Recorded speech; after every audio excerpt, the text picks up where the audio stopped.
Acredito que é um salmo nessa noite que tem bastante a ver com o livro de Tiago. E nós vamos estudar o Salmo 37, um dos salmos mais conhecidos também, do Saltério, Salmo de Davi. E que o Espírito Santo nos ajude nessa noite a compreender essas verdades. Um salmo bastante transparente e de exortação, de ensinamento e exortação. Como ele é longo, são 40 versículos, nós vamos estudar uma parte dele. Vamos ler até o versículo 15, Salmo 37, de 1 a 15. Temporária a felicidade dos perversos, Salmo de Davi. Não te indignes por causa dos malfeitores, nem tenhas inveja dos que praticam a iniquidade, pois eles, dentro em breve, definharão como a relva e murcharão como a erva verde. Confia no Senhor e faze o bem. Habita na terra e alimenta-te da verdade. Agrada-te do Senhor, e Ele satisfará os desejos do teu coração. Entrega o teu caminho ao Senhor, confia nele e o mais Ele fará. Fará sobressair a tua justiça como a luz, e o teu direito como o sol ao meio-dia. Descansa no Senhor e espera nele. Não te irrites por causa do homem que prospera em seu caminho, por causa do que leva a cabo os seus maus desígnios. Deixa a ira, abandona o furor. Não te impacientes, certamente isso acabará mal. Porque os malfeitores serão exterminados, mas os que esperam no Senhor possuirão a terra. Mais um pouco de tempo e já não existirá o ímpio. Procurarás o seu lugar e não o acharás. Mas os mansos herdarão a terra e se deleitarão na abundância de paz. Trama o ímpio contra o justo e contra ele ringe os dentes. Rir-se-á dele o Senhor, pois vê estar se aproximando o seu dia. Os ímpios arrancam da espada e distendem o arco para abater o pobre e o necessitado, para matar os que trilham o reto caminho. A sua espada, porém, lhes traspassará o próprio coração, e os seus arcos serão espedaçados. Oremos mais uma vez. Pai, diante da Tua palavra, está a Tua igreja nessa noite.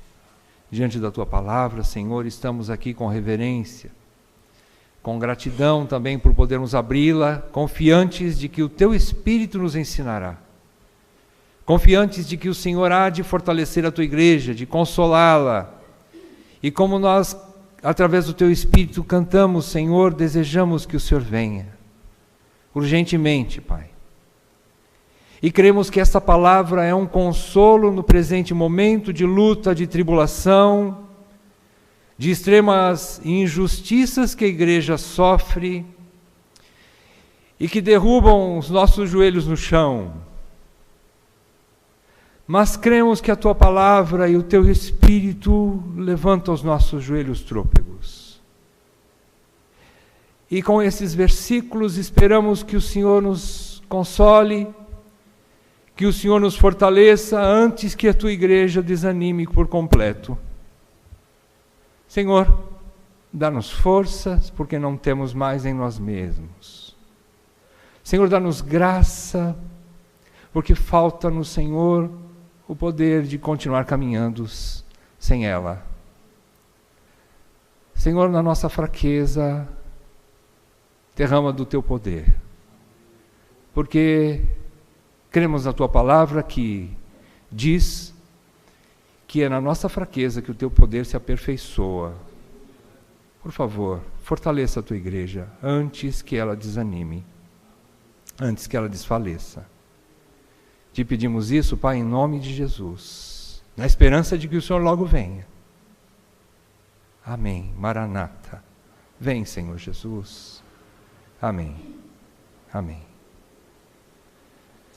Irmãos, esse salmo é um salmo de Davi, nós vimos aqui já no título, Salmo do Rei Davi. Ele é classificado como um salmo de sabedoria, do gênero dos salmos de sabedoria. Ele tem uma estrutura e a intenção didática bastante similar aos livros de sabedoria. Os livros de sabedoria da Bíblia, vocês sabem, é o livro de Jó, são os livros de Jó, Provérbios e Eclesiastes. São livros que falam de sabedoria, livros que fazem essa comparação entre o caminho do justo e o caminho do perverso. Faça isso, mas não faça aquilo, ó crente. Então, esses livros nos ensinam qual é a trajetória correta do santo, por onde deve caminhar o justo, e o que ele não deve fazer, o que ele não deve copiar daqueles que estão nos caminhos de trevas. Então, esses livros falam a respeito disso, Jó, Provérbios e Eclesiastes.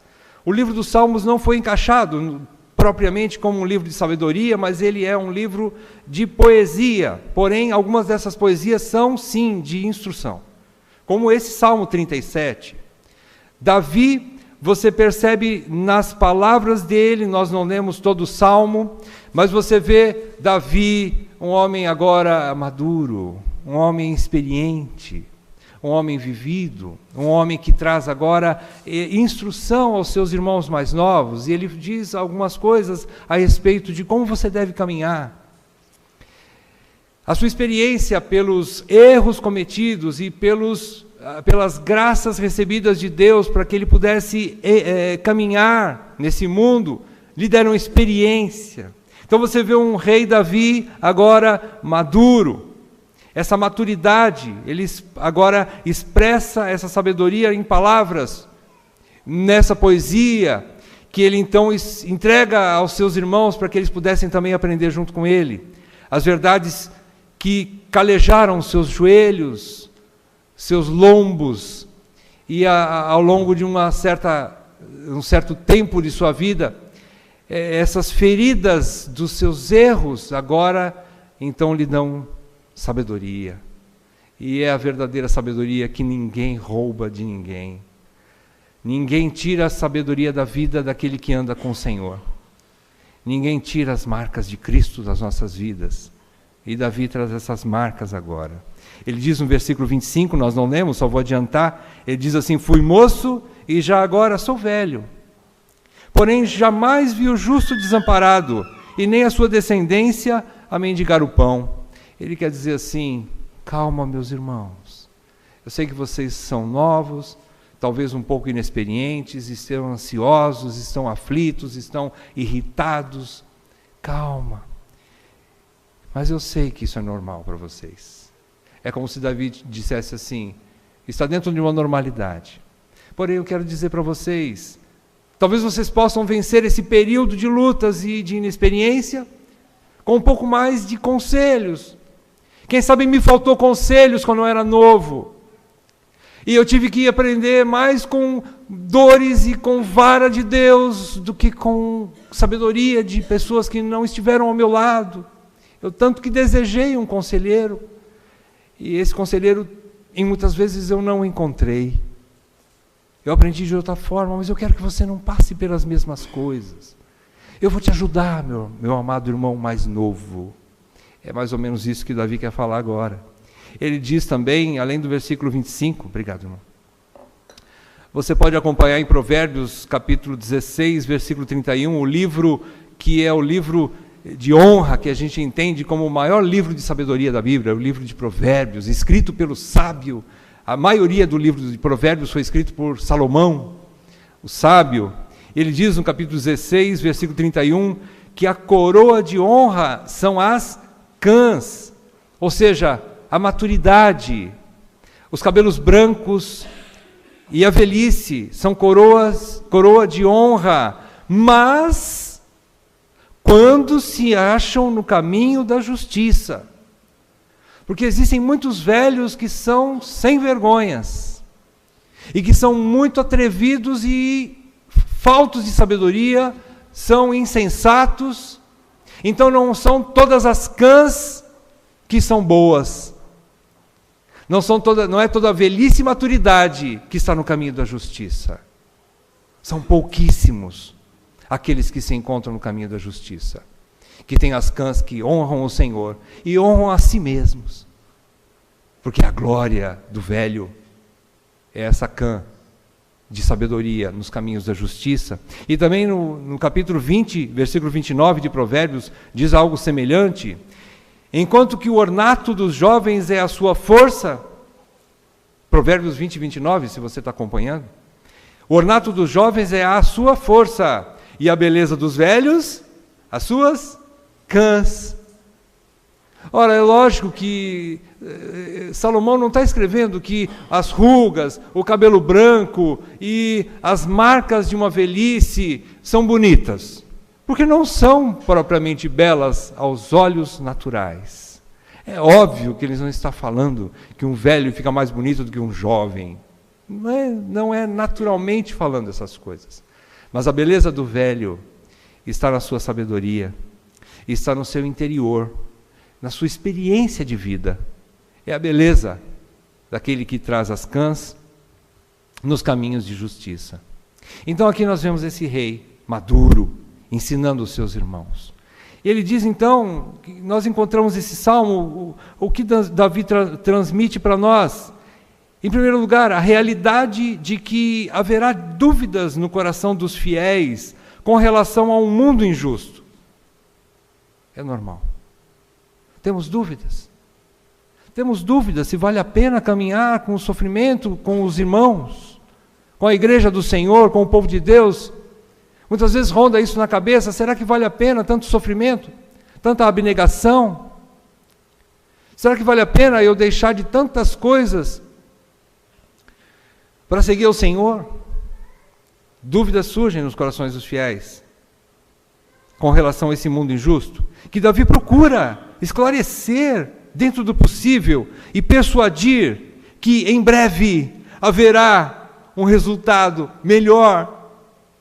O dia chegará. É o que Davi vai falar agora para a gente. Outras coisas que nós encontramos nesse salmo.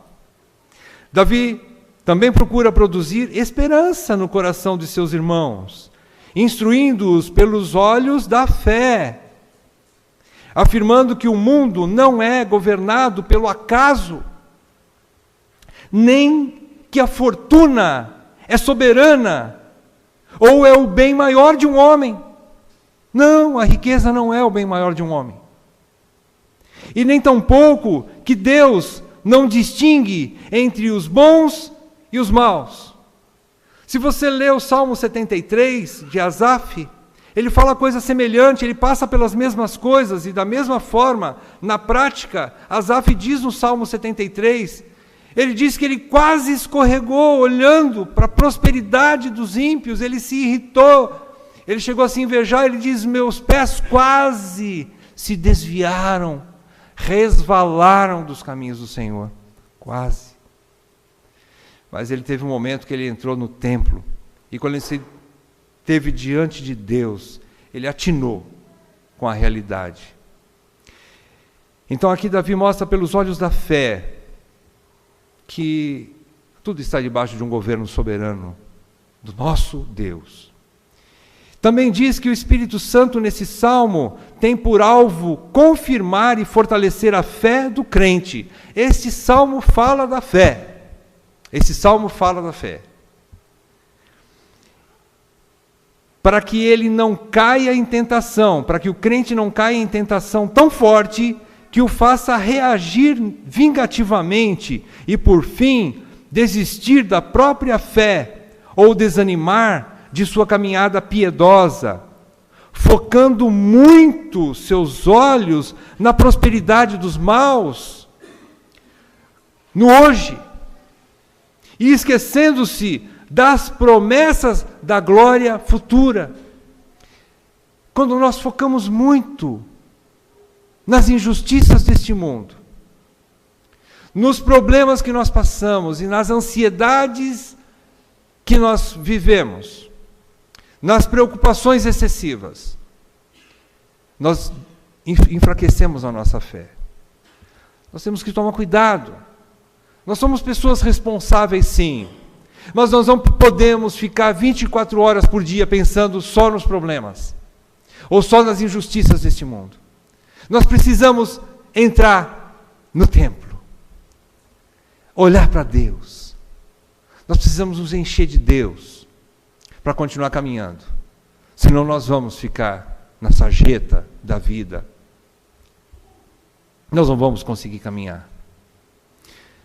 Irmãos, a primeira parte desse salmo, então, os versículos 1 e 2, vamos lá. Versículos 1 e 2 do Salmo 37. Aqui Davi estabelece 2 princípios básicos que fazem parte fundamental da estrutura dos seus ensinos nesse salmo. 2 princípios, ele diz. Em primeiro lugar, não te indignes por causa dos malfeitores. Ele já dá um princípio. Não se aborreçam por causa dos malfeitores. Não se irritem por causa dos malfeitores. Segundo princípio, nem tenhas inveja dos que praticam a iniquidade. Então esse é o segundo princípio, não tenham inveja deles. Não tenham inveja deles, não olhem para eles como modelos, não tenham eles como referencial. Então esses 2 princípios, Davi já começa dizendo, guardem isso no seu coração, meu irmão mais jovem. Porque esses 2 princípios vai garantir que você não se desvie da fé, se mantenha nos caminhos do Senhor e continue caminhando, sem desanimar. No versículo 2, ele dá a causa, porque ele coloca esses 2 primeiros princípios no versículo 1.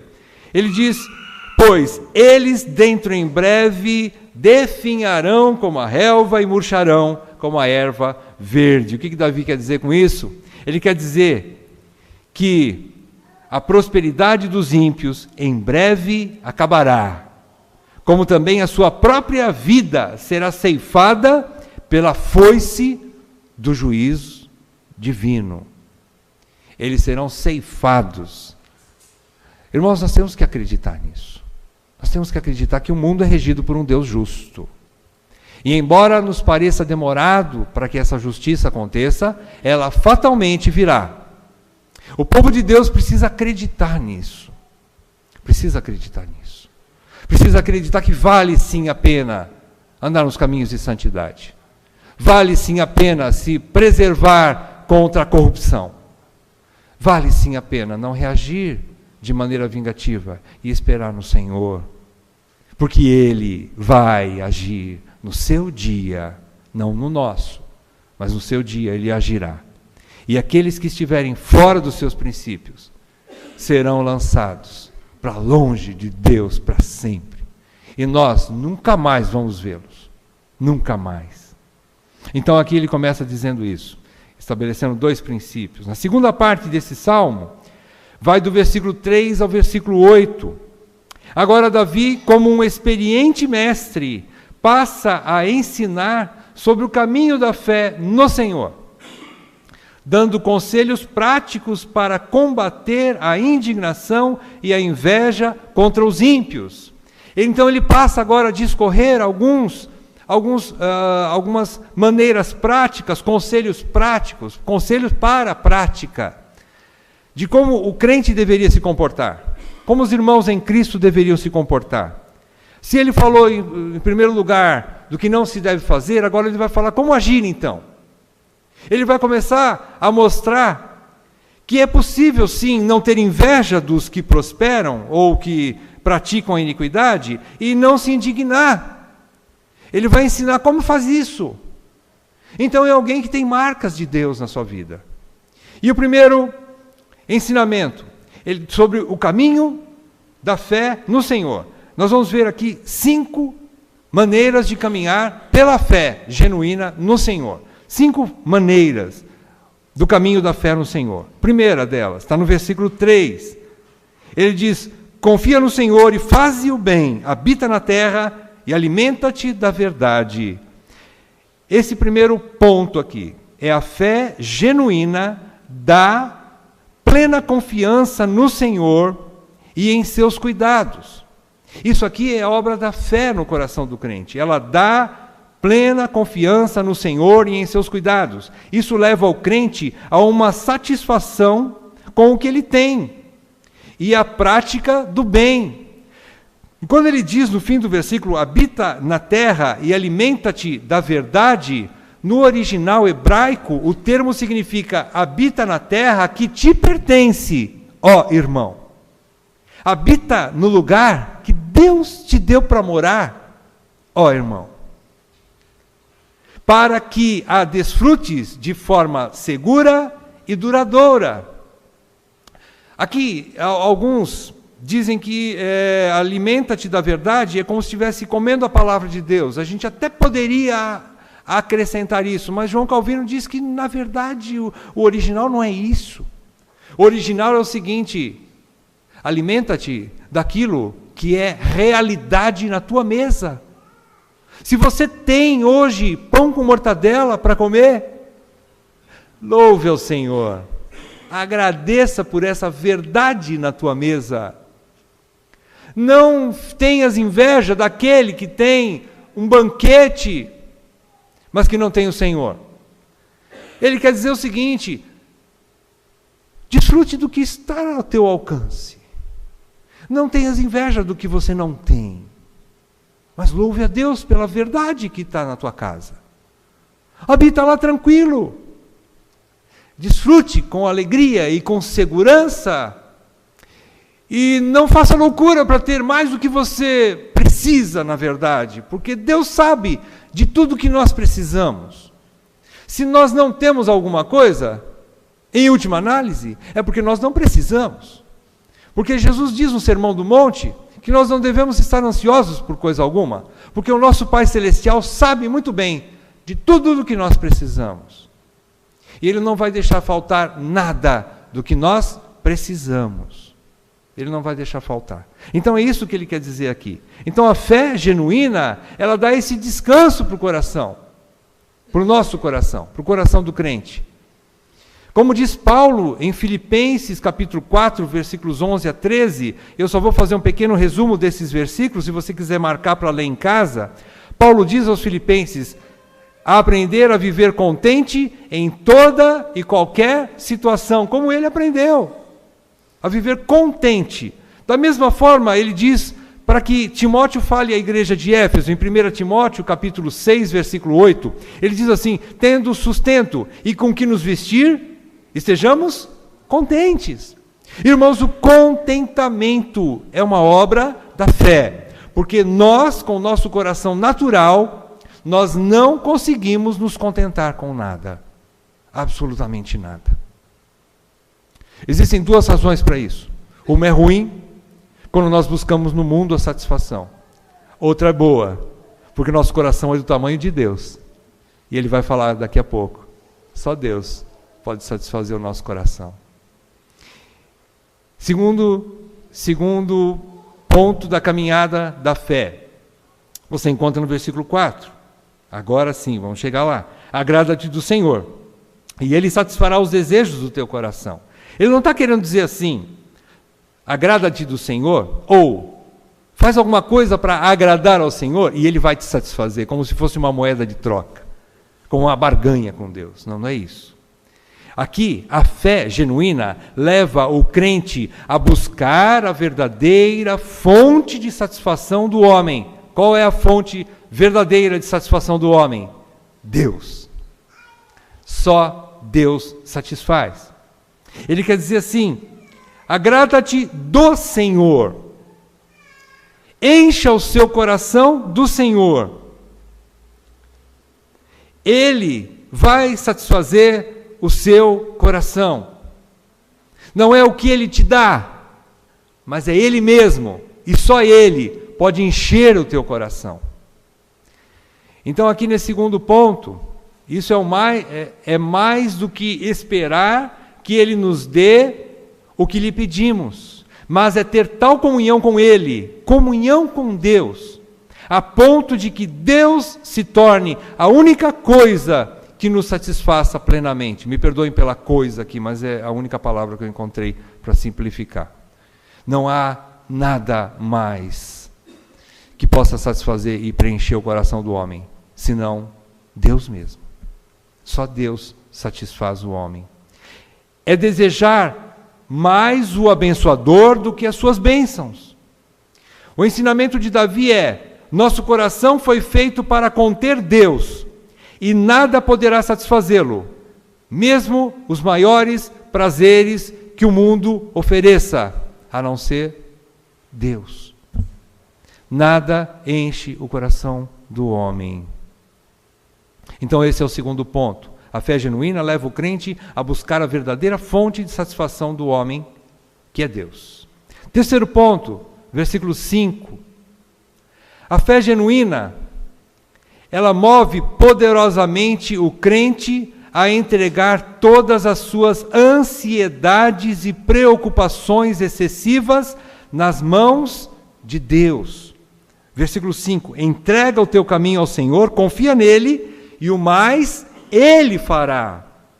Então essa fé que nos move de uma forma tão poderosa para que a gente entregue para Deus as nossas ansiedades excessivas e preocupações excessivas, é realmente uma obra de Deus. Até mesmo essa entrega, meus irmãos, é obra da fé. Deus muitas vezes bloqueia o bom andamento de nossos projetos para castigar a nossa presunção de acharmos que podemos resolvê-los sozinhos. Muitas vezes Deus tranca e fecha algumas portas. Às vezes você está andando por um caminho, você fala, estou orando faz tempo, e Deus está abrindo as portas, e abrindo novas portas, e cada dia abrindo uma nova porta, e de repente Ele fecha. Senhor, o que está acontecendo? O Senhor abriu até agora, está tudo certo. Eu estou olhando para trás, não vejo nenhum pecado. Senhor, eu estava indo tão bem nesse meu projeto. O que é que está acontecendo, Senhor? Eu não posso te responder, mas eu sei que é obra soberana de Deus. Talvez, e eu acredito nisso, como os nossos estudiosos nos ensinam, talvez nós, muitas vezes ao longo do caminho, criemos um coração extremamente presunçoso, independente de Deus, e a comunhão com Deus já não se faz tão necessária, porque as coisas estão indo de vento em popa. E aí a gente começa então a sentir o peso da disciplina de Deus, quando Ele começa a fechar algumas portas, e a gente começa a não entender, e Ele está querendo nos mostrar, você está indo longe demais sozinho. Eu quero que você dependa de mim. Eu quero que você espere em mim. Eu quero que você entregue os seus projetos para mim. Eu sou Senhor dos teus projetos, não é você. É isso que Deus muitas vezes nos leva. Outras vezes Deus pune nossa incredulidade pesando cada vez mais nosso fardo de ansiedades, até que nos rendamos a Ele e confiemos que Ele fará melhor do que nós. Às vezes Ele faz isso também. As coisas podem ir até bem, Ele pode travar em determinado momento para a gente entregar também para Ele e confiar que Ele pode fazer melhor do que eu, melhor do que você. Entregar os nossos caminhos ao Senhor. É isso que Ele está mostrando aqui. Esses comentários também são de João Calvino, eles nos ferem um pouco. Mas é a realidade do nosso coração, irmãos. O crente, ele também tem esse problema de criar asas rápido. Asas muito compridas às vezes, da independência, da presunção. E tudo isso tem cheiro de soberba no fim das contas, de que nós nos tornamos independentes de Deus. Então muitas vezes Ele trava para que a gente volte para Ele de joelhos e entreguemos nossos projetos nas suas mãos. É como se Davi dissesse: desvencilhe-se de seus fardos de ansiedades, entregando-os a Deus, e encha o seu coração com satisfação em Deus, como ele já disse no versículo 4. Então ele diz: entrega o teu caminho ao Senhor, mas Ele quer que você se satisfaça nele. Em outras palavras, ainda que os seus projetos não sejam concluídos, mas você está satisfeito de qualquer forma, porque Ele é a satisfação do teu coração.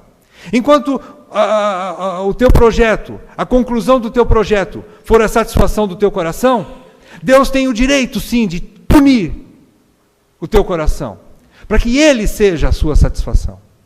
Quando o teu projeto tomar o lugar de Deus no seu coração, diga aleluia quando Ele fecha as portas para o teu projeto. É porque o teu projeto está se tornando o teu ídolo, está se tornando algo maior do que Deus no seu coração. E aí então ele está te chamando, entrega para mim. Entrega o teu caminho para mim. É isso que ele está falando. Em quarto lugar, no versículo 6, ele diz: fará sobressair a tua justiça como a luz e o teu direito como o sol ao meio-dia.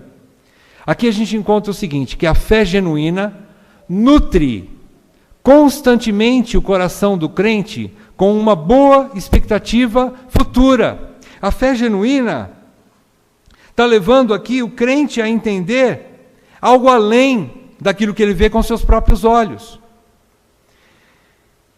Aqui nesse versículo 6, Davi faz uma analogia entre o poder da luz contra as trevas, referindo-se a possíveis ataques que pareçam afirmar perda de tempo em servir e confiar em Deus, dizendo que a justiça e o direito oriundos dessa vida íntegra trarão recompensa gloriosa e eterna. O que eu quero dizer com isso? Ou melhor, o que nós podemos entender daqui?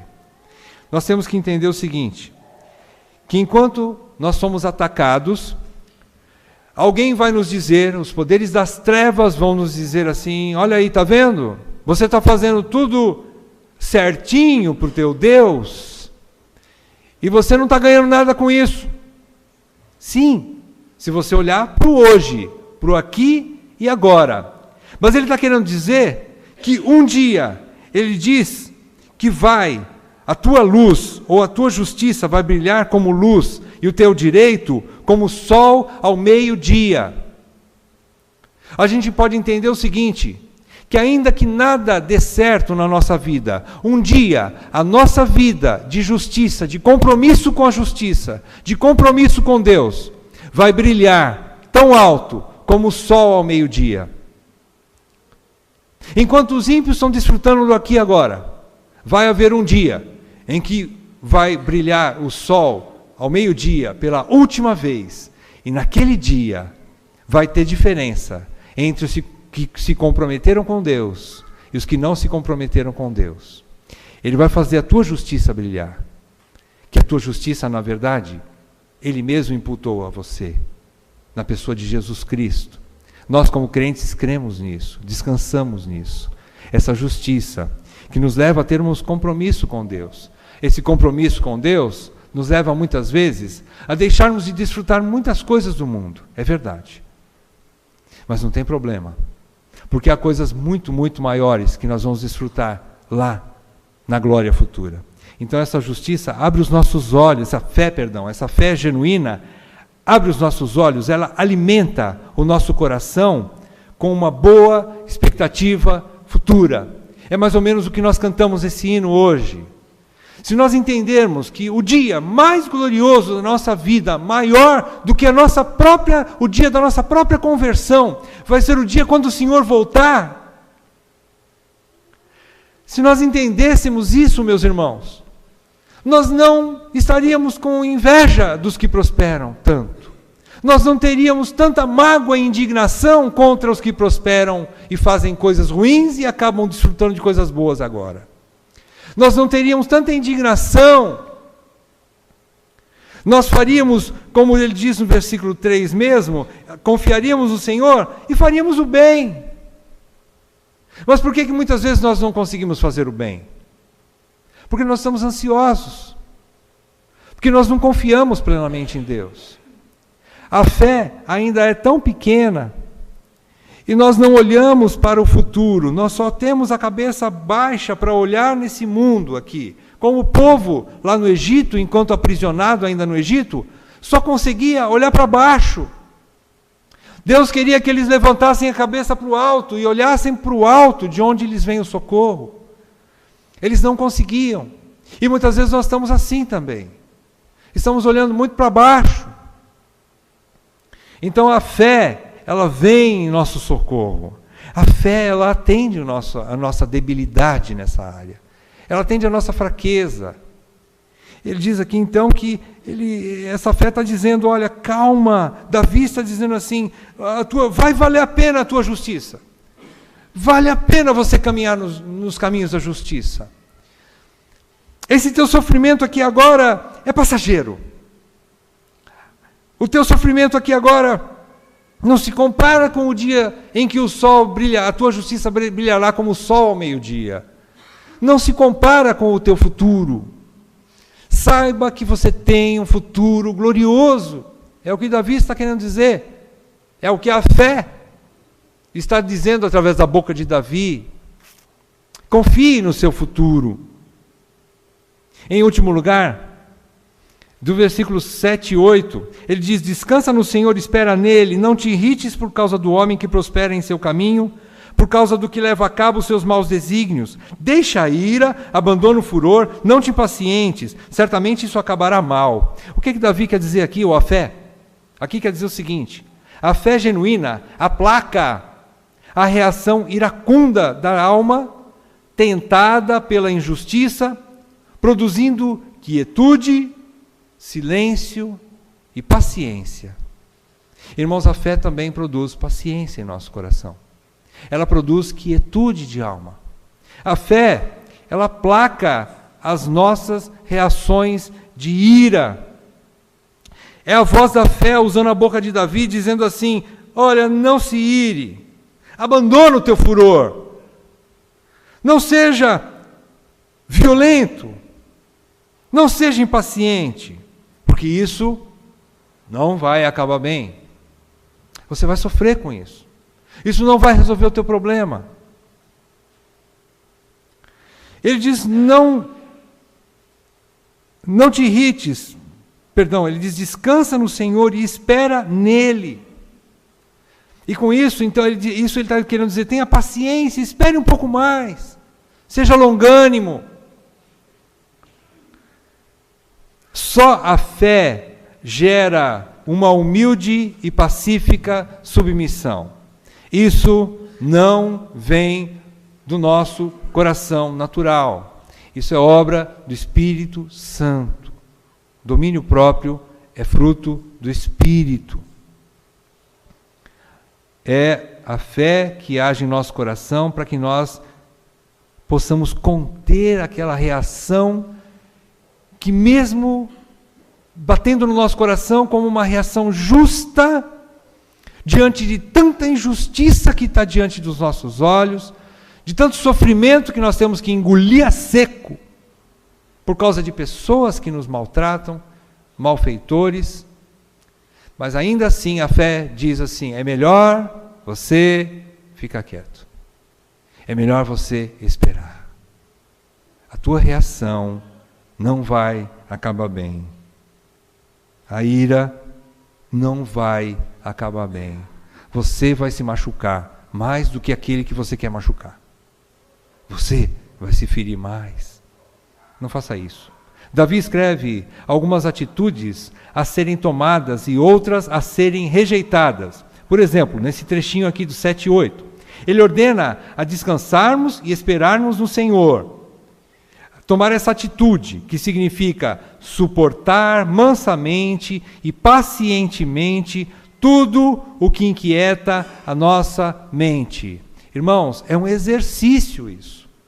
É um exercício diante das nossas ansiedades, nós estarmos aquietando a nossa alma, descansando no Senhor, esperando no Senhor.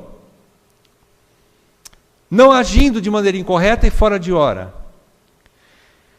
É um exercício, é uma atitude que o crente precisa ter. Isso aqui é uma forma ativa de estar reagindo, digamos assim, às injustiças da vida.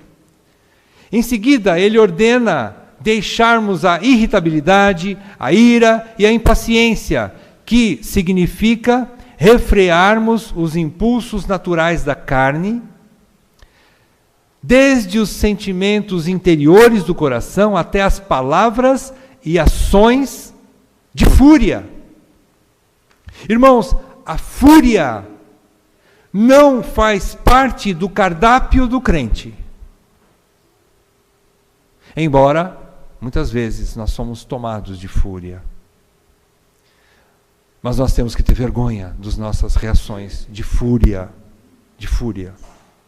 Irmãos, quando nós, às vezes, deixamos nos envolver pela irritabilidade e agimos com fúria, nós deveríamos olhar no espelho e dizer como Paulo assim: miserável homem que sou.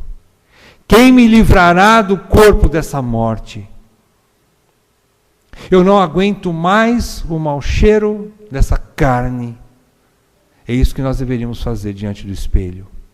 Quando a nossa fúria tomar conta de nós, do nosso ser. E quando ele diz, certamente isso acabará mal, Davi alerta para que, se não refrearmos esta ira, por mais justa que pareça, ela nos levará a pecar. É incrível, porque todos os salmos que nós estudamos até agora, de Davi, parece que ele dizia o contrário disso. Se você se lembra, os salmos de imprecação que ele tanto escreve, você fala assim: mas peraí, Davi, o que está acontecendo com você? Agora você fala para não ter reações desse tipo, para esperar, para praticar o bem.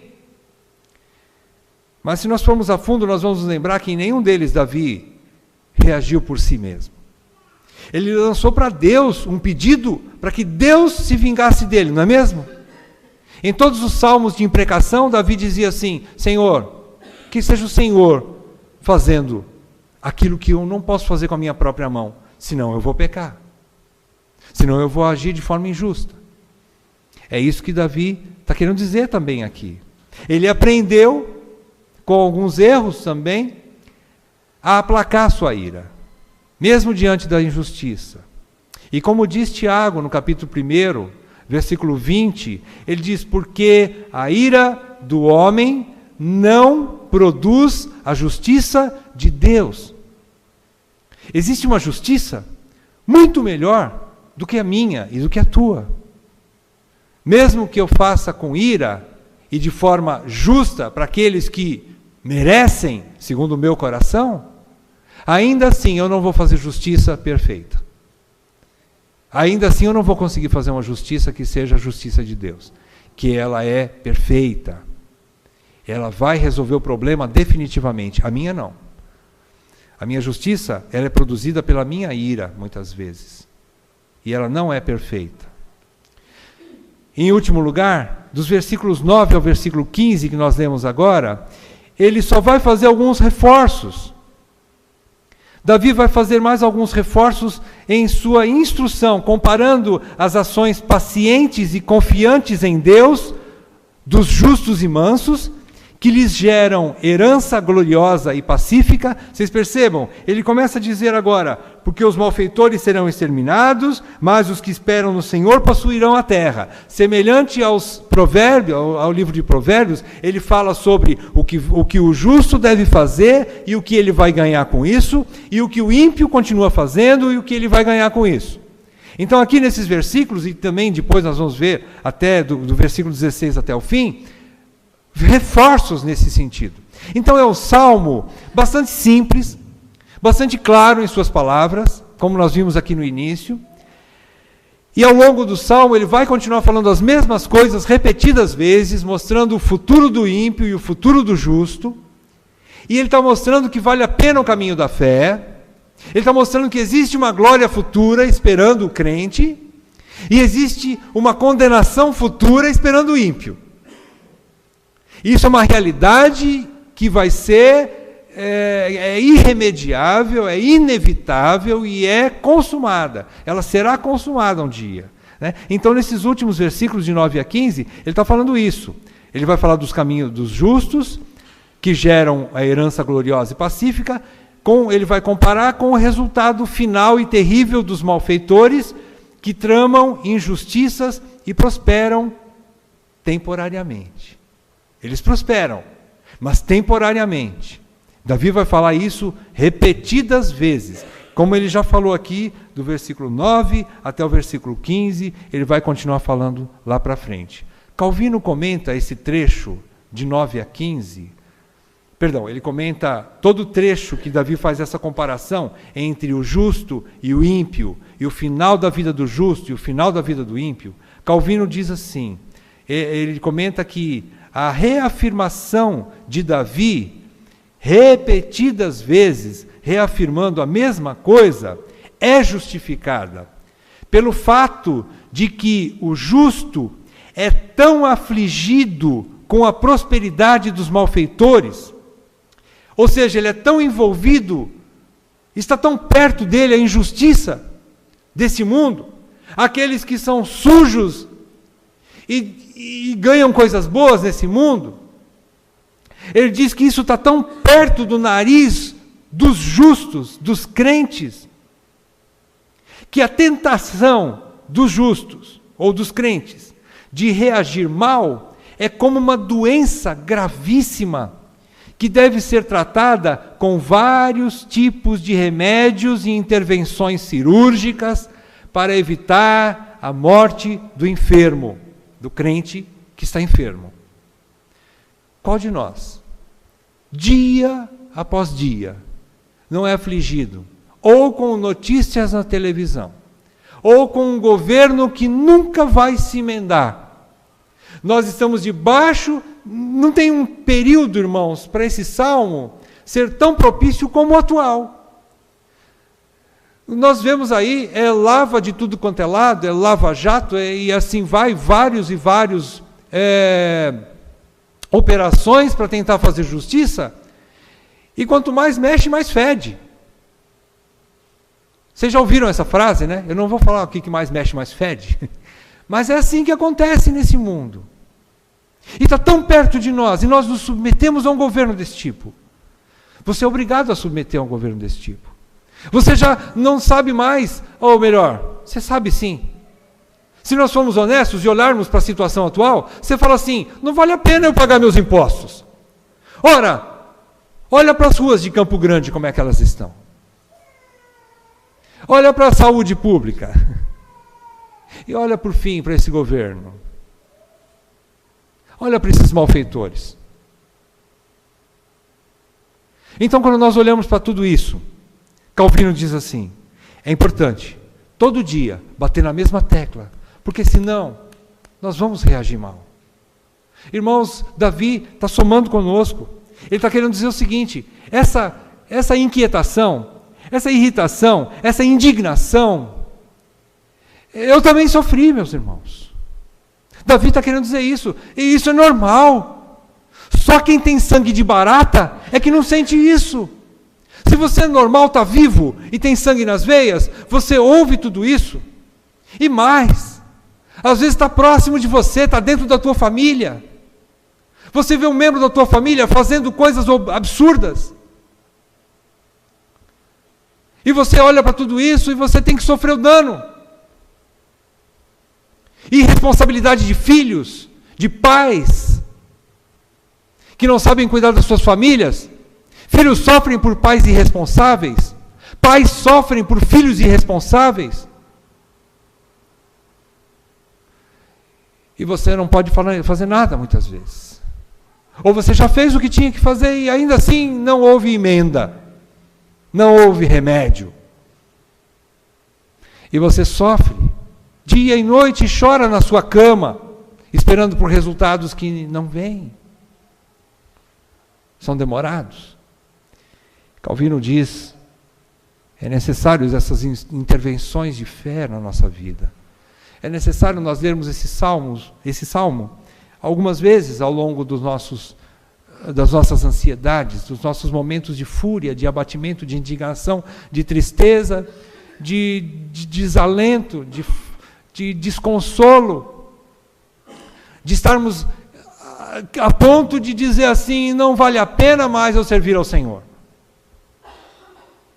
Não vale a pena, depois de tanto tempo que eu caminhei com o Senhor, enfrentar tudo isso. Essa tentação é realidade no nosso coração, meus irmãos. Meus irmãos, essa tentação, ela é uma realidade em cada um de nós. Cada um tem os seus motivos de indignação, de ira, por alguma coisa, ou na sua família, ou na sua vizinhança, ou na sua parentela, ou no seu trabalho, ou na sua cidade ou governo que você se submete a ele, em várias situações, ou no seu casamento, no relacionamento com os pais, com os filhos. Todos nós temos motivo de indignação. Mas ele está dizendo assim, calma, tenha paciência. Davi está falando assim, espera, calma. Então, para concluir e fazer algumas aplicações, em primeiro lugar, olha irmãos, essas aplicações são para a gente pegar, levar para casa e pedir para Deus, Senhor, será que é verdade isso? Eu quero dizer para vocês, levem com carinho para casa, analisem com carinho, apliquem na sua vida se você achar que convém. Mas a palavra de Deus nesse trecho, em primeiro lugar, nos diz que ninguém nasce sábio. E todos precisamos de boa ajuda para vencer os problemas da vida. Eu sou grato a Deus pelo velhinho Davi, que me aconselha nessa noite. Jovens, não desprezem os conselhos de sabedoria dos mais velhos da igreja. Não desprezem a sabedoria daqueles que têm as suas cãs, mas nos caminhos da justiça. Porque eles têm coisa boa para te ensinar. Eles têm conselhos bons. Filho meu, atenta para o conselho da tua mãe. Ouve as palavras do teu pai. Jovem, procure alguém que tenha calos nos joelhos e feridas nos seus lombos pela vara de Deus, que pode te instruir no caminho da justiça. Não despreze os conselhos dos mais velhos, jovem. A tua beleza é a tua força, não é a tua sabedoria, porque você ainda não tem. Você não tem sabedoria, meu jovem. Minha jovem. Você ainda não tem. Você precisa da ajuda do velho. O velho precisa da tua força. O jovem precisa da sabedoria do velho. E assim nós caminhamos juntos. Segundo lugar, sem uma profunda e regular comunhão com Deus, o nosso coração insatisfeito nos levará a reações carnais diante das ansiedades da vida, meus irmãos. Pela ausência do domínio próprio, que é fruto do Espírito, não é fruto da nossa carne, é fruto do Espírito Santo, o domínio próprio. Então, sem nos envolvermos com Deus, sem termos comunhão com Deus, e como é que nós temos comunhão com Deus? Nós temos comunhão com Deus através do estudo da palavra de Deus. Nós temos comunhão com Deus através da oração. Nós temos comunhão com Deus através do que vocês estão fazendo nessa noite, congregando. Nós temos comunhão com Deus participando das reuniões de homens, de mulheres, de crianças, de adolescentes, de jovens, no estudo bíblico de manhã, no domingo, e no culto de domingo à noite. Quando a nuvem de Deus paira sobre o rebanho, Ele fala, e nós temos comunhão com Ele. E a nossa fé é fortalecida. E nós podemos vencer a tentação de reagir mal, de não nos indignarmos, porque isso não vai acabar bem. É somente Deus que pode aplacar a fúria de um coração que está ferido. Muitas vezes, uma comparação um pouco medíocre, meus irmãos, mas eu tenho que fazer. Vocês já sabem, vocês já viram algumas vezes um cachorro que ele foi atropelado na rua, às vezes ele está ferido com uma perna quebrada, ele se encosta na sarjeta, e o que ele faz quando você quer pôr a mão nele para ajudar? Ele te morde, ele tem fúria, porque ele está apavorado. Muitas vezes nós estamos assim, porque nós não sabemos que as mãos de Deus vêm para nos ajudar, querem nos salvar, querem nos curar. Nós precisamos dessa comunhão com Deus.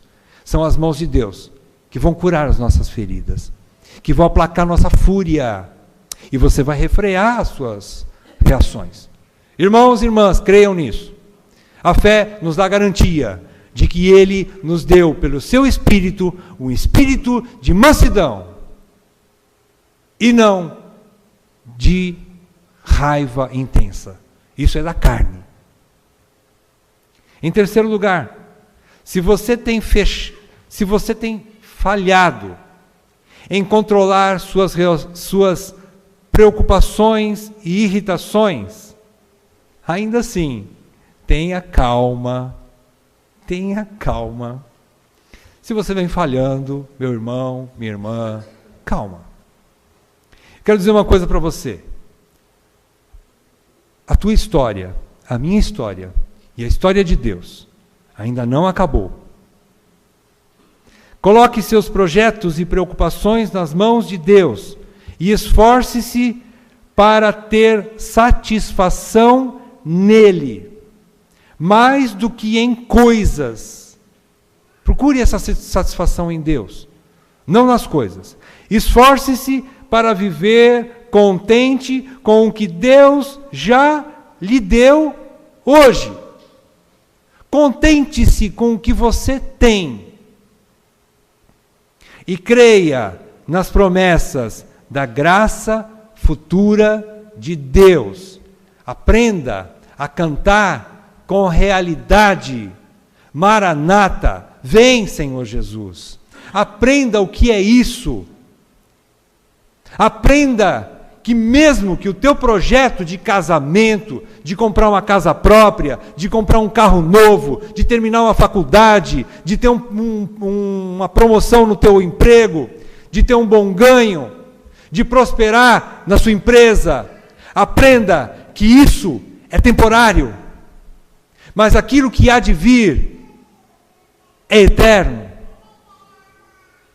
Pense nas coisas eternas. Você é crente em Cristo. Você é um peregrino nessa terra.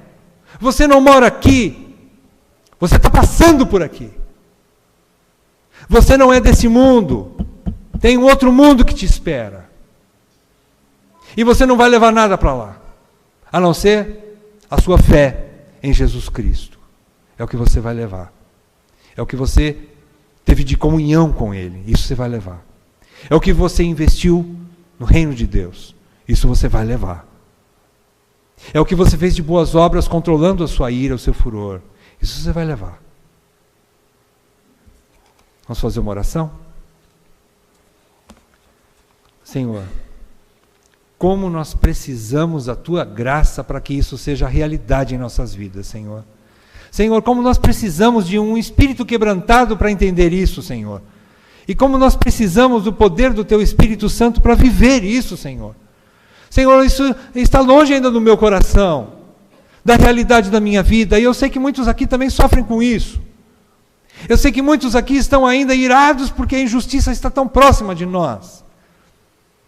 Eu sei que muitos aqui ainda querendo viver uma vida justa, ainda muitos de nós aqui estamos irritados, estamos indignados pelos malfeitores que estão ao nosso redor. Muitos de nós procurando viver uma vida honesta, somos afligidos pelas trevas desse mundo. Senhor, por favor, ó Deus Espírito Santo, aplaca a nossa ira, aplaca a nossa revolta, Senhor. Isso não vai levar nós a acabarmos bem. Senhor, nós pedimos isso encarecidamente no nome do Teu Filho Jesus Cristo, que o Senhor faça isso em nossas vidas. Senhor, te pedimos que o Senhor esteja nos dando um coração semelhante ao Teu, Senhor, manso e humilde, satisfeito com as coisas do alto. Senhor, imprime isso na tábua dura dos nossos corações. Imprime satisfação em Ti, Senhor. Fome e sede de Deus e não das coisas. Senhor, nós estamos nos tornando idólatras das coisas que desejamos. Muitas vezes nós estamos ainda lutando uma luta que não é nossa. Senhor, aplaca a nossa ira, por favor. Senhor, levanta o nosso pescoço e a nossa cabeça para olharmos para o alto e dizer, ó, vem, Senhor Jesus. Senhor, faz-nos vislumbrar um pouco da magnífica glória que está reservada aos Teus eleitos. Senhor, gera no nosso coração uma insatisfação com essas coisas desse mundo. E uma fome maior pelas coisas do alto. Senhor, cria em nosso coração o hábito de estarmos tendo comunhão contigo através da leitura da Bíblia, através de momentos de oração, de comunhão com o Senhor, de meditação na Tua Palavra, de congregarmos, de estarmos nos aconselhando mutuamente, de estarmos procurando ajuda no momento oportuno. Cria isso em nós, Senhor. E que assim a Tua sabedoria seja esparramada no meio do Teu povo, tanto para os jovens como para os velhos. Tudo isso nós te pedimos, com esperança na glória futura, em nome do nosso Senhor Jesus Cristo. Amém. Amém.